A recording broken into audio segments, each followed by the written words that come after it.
Ah, Olá, tudo certo? Como é que vocês estão? Meu nome é Arthur Paes, eu tenho 22 anos, moro aqui na Austrália, sou dono do canal Close Friends e tá começando agora mais um vídeo. Para esse vídeo, bom, primeiramente eu gostaria de pedir desculpas aí para vocês. Talvez a qualidade do áudio, da iluminação ou de qualquer outra coisa não esteja das melhores, não esteja como eu gostaria que estivesse, mas, bom, o intuito desse vídeo é apenas gravar, apenas botar para fora, porque eu sei que se eu ficar pensando demais, eu vou acabar não fazendo nada, que nem eu vim fazendo com o meu canal no final das contas. Mas basicamente o que eu pensei para falar nesse vídeo é sobre o meu primeiro ano e 3 meses concluído aqui na Austrália.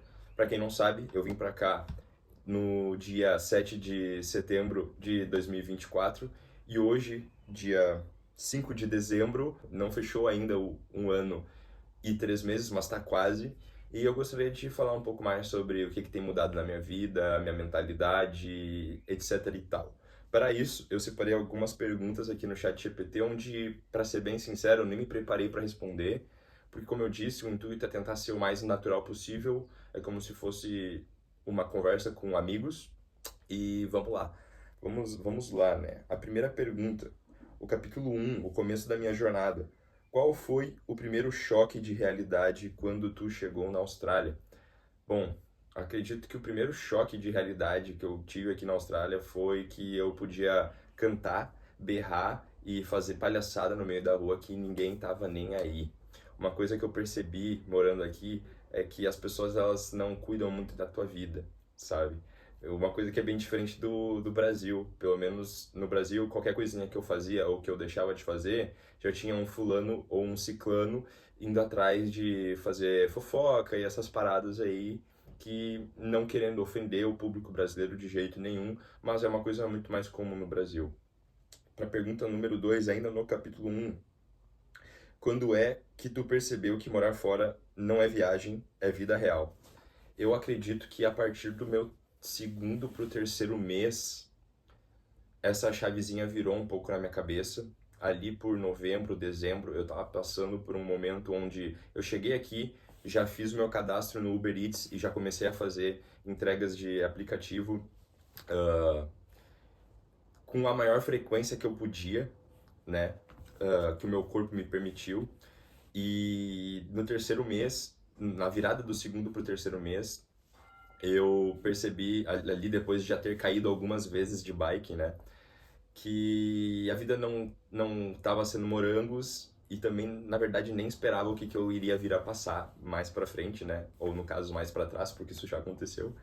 Mais ou menos foi por aí que eu tive essa virada de chave, sabe? Caraca, é difícil tirar as paradas do peito, rapaziada. Pode não parecer, mas é um pouco difícil. Quais foram os primeiros tombos emocionais, financeiros e práticos? Como eu já respondi na pergunta anterior, os primeiros tombos foram de Uber.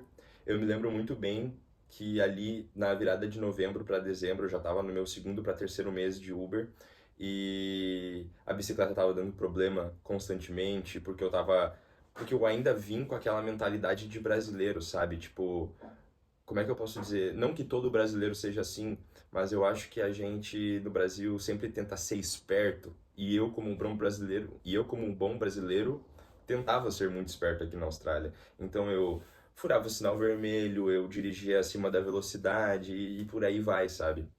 E após cair, me ralar algumas vezes de bicicleta, eu lembro numa delas que eu tava a 6 ou a 7 quilômetros de casa, mais ou menos, e tem alguém entrando aqui no portãozinho do lado, talvez seja o landlord, talvez ele apareça aqui, mas vamos desenrolando.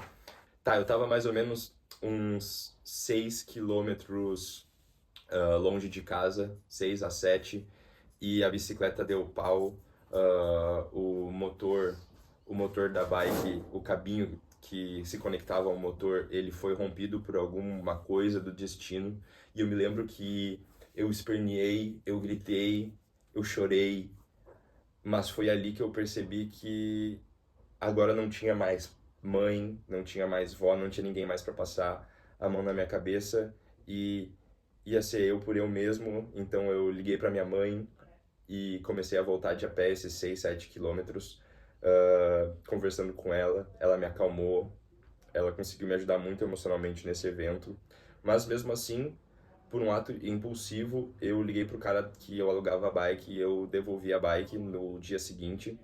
A bike estava toda zoada, porque, como eu disse, eu caí com ela diversas vezes, mas aquilo me deu o pontapé inicial de ir atrás de um emprego diferente, que no caso, o meu emprego após os primeiros meses de Uber Eats foi o emprego de empacotador de caixas. Certo, vamos tentar de novo. Chegou um brother aqui pra arrumar a casa, ele pediu ajuda, então eu tive que ir lá. Mas voltando pro tópico do vídeo, vamos pegar aqui o roteiro. Capítulo 2. Oh meu Deus. Capítulo 2, o trabalho e o grind. O que trabalhar aqui te ensinou sobre esforço, dinheiro e valor próprio? Vamos lá. Sobre a questão do esforço, eu percebi que mesmo sendo num país de primeiro mundo, onde meio mundo dos YouTubers que fazem vídeos sobre dizem que os trabalhos aqui eles são mais organizados, cada pessoa tem sua função. Uma coisa que eu aprendi quanto a isso foi que, cara, aqui às vezes tu coloca até mais esforço e tu cansa até mais com os trabalhos daqui. Eu não tô falando que é mais difícil do que no Brasil, mas para quem mora aqui no exterior sabe que muitas coisas acabam pesando na hora de trabalhar e principalmente o mental, isso dá uma pegada bem forte. Em referência ao dinheiro, o dinheiro é, não vou mentir para vocês, o dinheiro é fantástico. Não entrando muito em detalhes de números, mas trabalhando em subempregos aqui, eu consegui me aproximar do valor que uma pessoa que é concursada, que tem mais de 20 anos de carreira no Brasil, trabalha numa prefeitura, consegue fazer, mesmo trabalhando em subempregos. Então o dinheiro é sensacional. Mas também a gente tem só que cuidar para não acabar não vendendo a nossa alma para fazer dinheiro, né? E que mais? E o valor próprio, eu acho que vai de encontro com isso que eu tava falando, cuidar para não deixar essa sede por fazer dinheiro, essa sede por fazer dólar crescer ao ponto de tu acabar botando a tua vida pessoal, o teu mental em segundo plano, porque sem mental tu não tem estabilidade, sem estabilidade tudo pode desmoronar num piscar de olhos ou num estalar de dedos. Vamos lá. Qual foi o momento que tu pensou, mano, por que eu tô fazendo isso? O momento que eu pensei, mano, por que eu tô fazendo isso? Acho que isso daí foi ainda antes de sair do Brasil. Eu não vou entrar muito em detalhes desse momento da minha vida, mas eu estava vivendo uma situação bem complicada emocionalmente por diversos fatores, psicologicamente abaladíssimo, e eu só queria fugir de tudo e de todos, e foi isso que me trouxe aqui à Austrália. Mas ao mesmo tempo, eu agradeço porque, como é que eu posso dizer? Eu acho que, independentemente se o meu objetivo era fugir ou não, foi a decisão mais correta a se tomar no momento que eu estava na minha vida, sabe? Eu acho que eu nunca acertei tanto quanto eu acertei em aceitar a proposta que me foi recebida de tentar a vida aqui fora, no exterior. Enfim, capítulo 3, mudanças internas. O que mudou na tua cabeça nesses 15 meses? Muita coisa mudou. Acho que o valor do tempo, o valor do afeto, o valor das amizades, como eu vejo tudo isso, sabe? Eu era uma pessoa que eu era muito distante da minha família ainda no Brasil, e aqui eu descobri que a família é a base de tudo, e sem a família eu provavelmente não estaria aqui gravando do jeito que estou agora, com confiança e com saúde mental, física, etc e tal. Então a família é a base, eu aprendi a valorizar muito a família nesse meio tempo. E acho que essa foi uma das lições mais importantes que eu aprendi, com certeza. Quais hábitos morreram? Quais nasceram? Acho que o hábito de querer agradar todo mundo aos poucos foi morrendo. Acho que ele ainda não está completamente morto na minha personalidade atual, porque por mais que eu não tente agradar todo mundo, eu ainda me sinto afetado pela opinião alheia de uma forma como eu não gostaria de ser afetado. É mais ou menos por aí. Tu sente que amadureceu? Como isso aparece no dia a dia? Acho que sim, acho que amadureci pelas questões de, obviamente, o tempo passou, né, rapaziada? O jeito que eu me esforço no trabalho hoje em dia. Quando eu cheguei aqui, eu fazia as coisas de qualquer jeito, eu trabalhava de qualquer jeito, eu não me preocupava se meu chefe ia ficar contente ou não com o trabalho que eu exercia. E foi isso que acabou me fazendo perder o meu segundo emprego de empacotador de caixas. Eu não me dedicava totalmente, por ser um grande playboy aí no Brasil. Eu vim com esse background, né?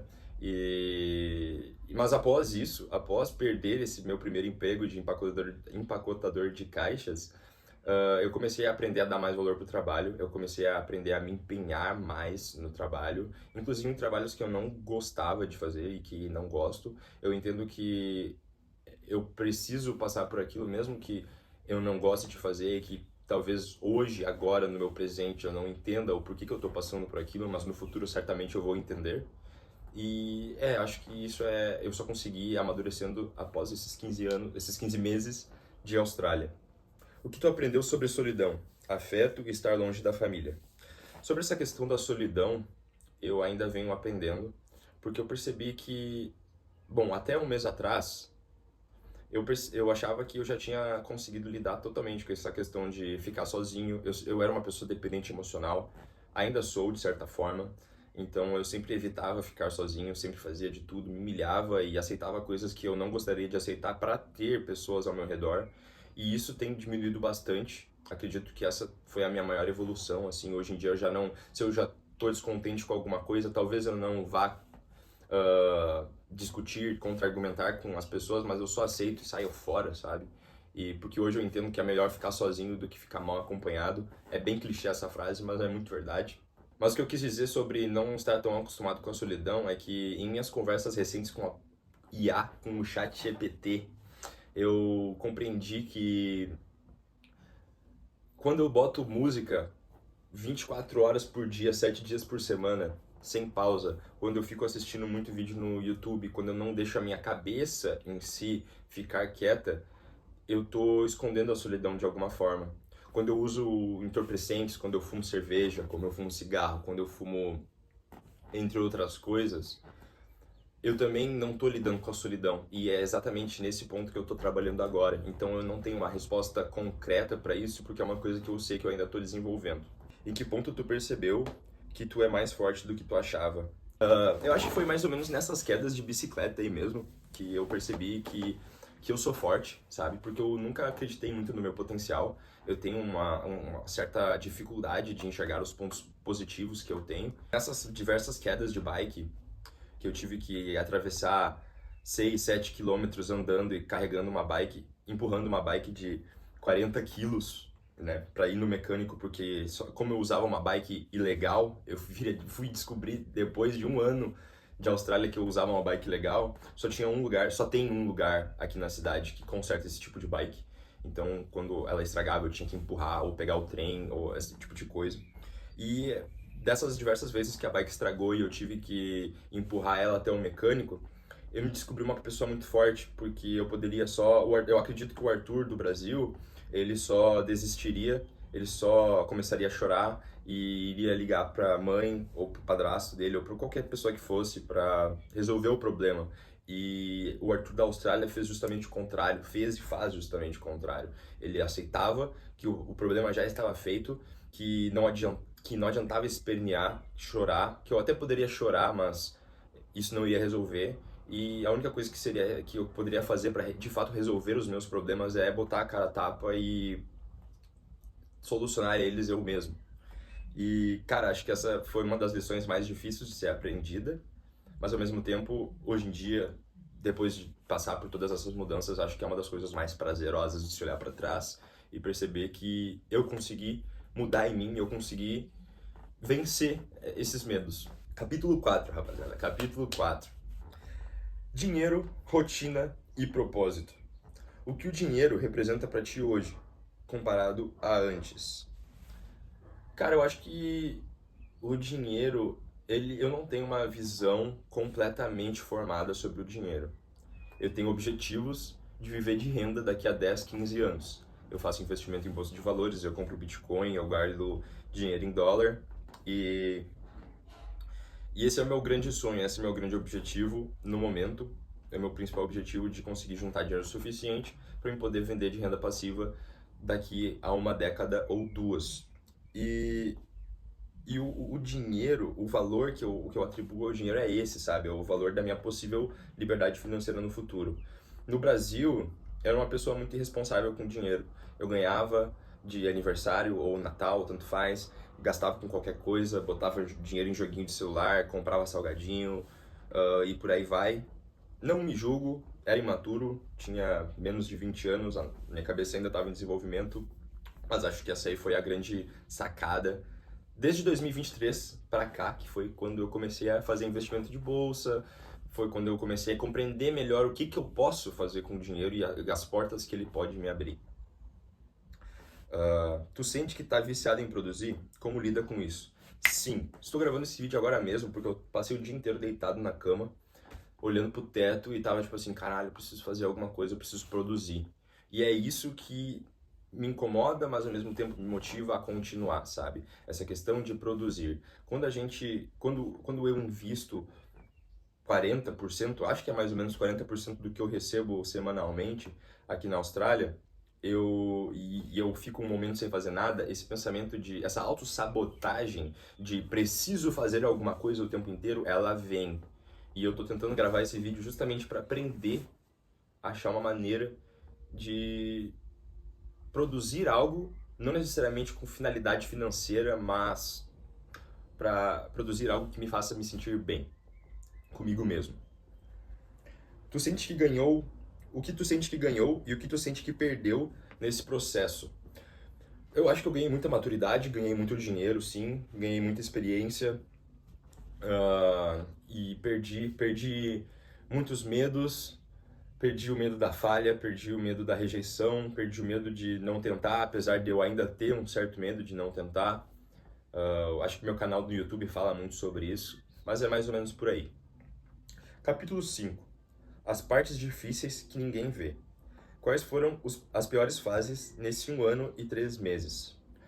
Acho que a pior fase de todo esse tempo foi mais ou menos ali entre maio e final de junho, julho, que veio o inverno, eu voltei a fazer Uber nesse meio tempo, ali de abril até junho eu entrei no meu período mais longo de férias, de quase 2 meses de férias, entre o final do curso de inglês e o início do curso VET de design gráfico.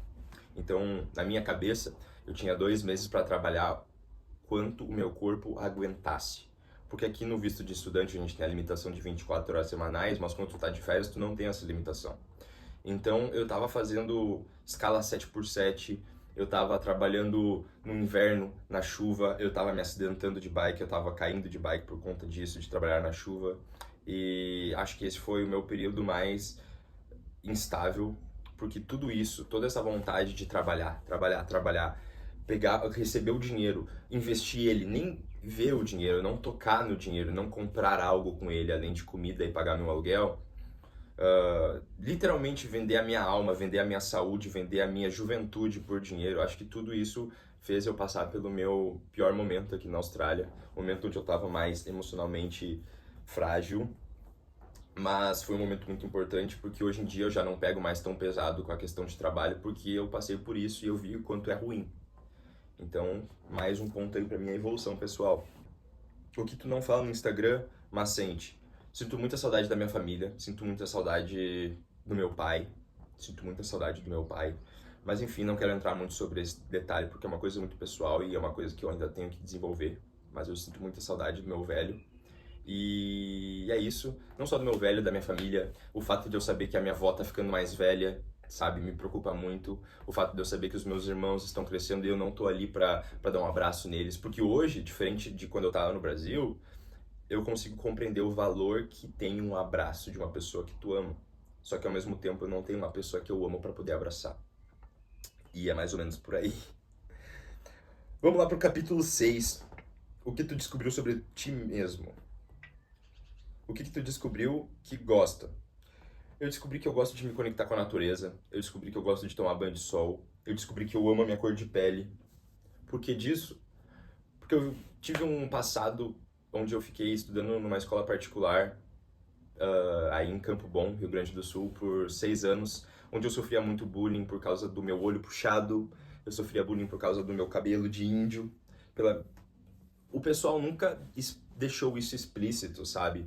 Mas numa escola onde 99,9% das pessoas são de pele branca e de origem de descendência europeia, essa corzinha assim, esse marrom salgado aqui, esse caramelo salgado, ele incomodava também, então eu sofria muito bullying por questões disso, eu sofria bullying até de professor, rapaziada. E por muito tempo eu negligenciei a minha cor, eu ficava triste por não ser branco, e aqui na Austrália, passando muito tempo sozinho, tomando vários e vários e vários banhos de sol, eu aprendi finalmente a me amar do jeito que eu sou, amar minha cor, amar minhas raízes, minhas descendências indígenas e por aí vai. O que tu descobriu que tu não suporta mais? Acredito que falsos amigos, pessoas que não se importam comigo e esse tipo de coisa. Como eu disse para vocês anteriormente, eu era uma pessoa dependente emocional, então eu aceitava diversas situações que eu não gostava só para ter pessoas por perto. Hoje em dia eu já não faço mais isso, então acredito que essa foi a minha maior descoberta sobre o que eu não gosto e foi a minha maior mudança também nessa questão de o que eu não gosto. Qual característica tu sente que fortaleceu aí? Minha autoestima, com certeza. Eu era uma pessoa muito, não depressiva, mas uma pessoa que eu não tinha muito amor próprio por todas essas questões que eu acabei de falar. E eu acho que essa ida constante na academia todos os dias, esse foco que eu tenho de ir na academia, de me olhar no espelho, de me aceitar mais, essa foi a característica que mais me fortaleceu aqui. E também a resiliência de cair e levantar para tentar mais uma vez, e mesmo que eu cair, levantar mais outra vez e por aí vai também é outra coisa que eu consegui crescer bastante. O futuro. O Arthur de hoje tem medo do quê? Eu tenho medo de não me encontrar profissionalmente. Acho que esse é um dos meus maiores dilemas atualmente, me encontrar profissionalmente. Eu sou uma pessoa que eu não curto muito estudar da forma convencional e isso me traz várias picuinhas na cabeça. Então, acho que esse é o principal medo. E tem vontade do quê? Eu tenho vontade de viajar, eu ainda tenho vontade de conhecer outros países, eu tenho vontade de viver de renda, eu tenho vontade de conhecer novos lugares, conhecer novas pessoas, mas ao mesmo tempo eu percebo que todo esse grind, que todo esse período que eu foquei apenas e exclusivamente em fazer dinheiro me fez me fechar socialmente. E agora, esse é o momento da minha vida que eu tô tentando me abrir novamente, porque no Brasil eu sempre fui uma pessoa mais extrovertida. Era eu que recebia os alunos novos na escola particular quando alunos novos chegavam. Era eu que sempre mudei de cidade, sempre estava rodeado de pessoas. E aqui na Austrália eu me fechei muito para poder trabalhar, para não gastar dinheiro com coisa aleatória. E eu estou tentando reconquistar essa minha capacidade extrovertida, mesmo entendendo que hoje em dia eu sou uma pessoa muito mais introvertida. Quais características suas se fortaleceram aqui? Acho que eu já falei sobre isso, mas basicamente resiliência e autoaceitação. Fechamento. Se tu pudesse falar uma frase para o Arthur que chegou na Austrália há 1 ano e 3 meses, qual seria? Viva intensamente o hoje. Lembre que o amanhã existe, mas viva intensamente o hoje, sem medo de ser feliz, sem medo de ser julgado, sabe? Se aceite do jeito que é, mas ao mesmo tempo entenda que você tem falhas, entenda que você tem erros e eles não te definem, tudo pode ser mudado, é tudo uma fase. E, cara, amor próprio é a chave. Acredite nos seus sonhos, por mais que eu ainda tenho várias dúvidas quanto aos meus. É complicado pensar no futuro, porque qualquer coisa pode mudar. Eu posso cair, quebrar um braço amanhã e ter que voltar pro Brasil. Sendo muito pessimista, mas isso é uma possibilidade. A vida é louca, né? Que nem diria o Mano Brown. Mas, viva seus sonhos e se ame o máximo, porque se tu não se amar, ninguém vai. E, cara, acredito que é mais ou menos por aí. Bom, acabaram as perguntas. Queria agradecer para quem ficou no vídeo até agora, um vídeo longo. Não faço ideia de quantos minutos vai ter. Se você curtiu o vídeo, deixa um like, deixa um comentário aí sobre possíveis temas mais pra frente, ou sobre uma reflexão que você teve me ouvindo falar.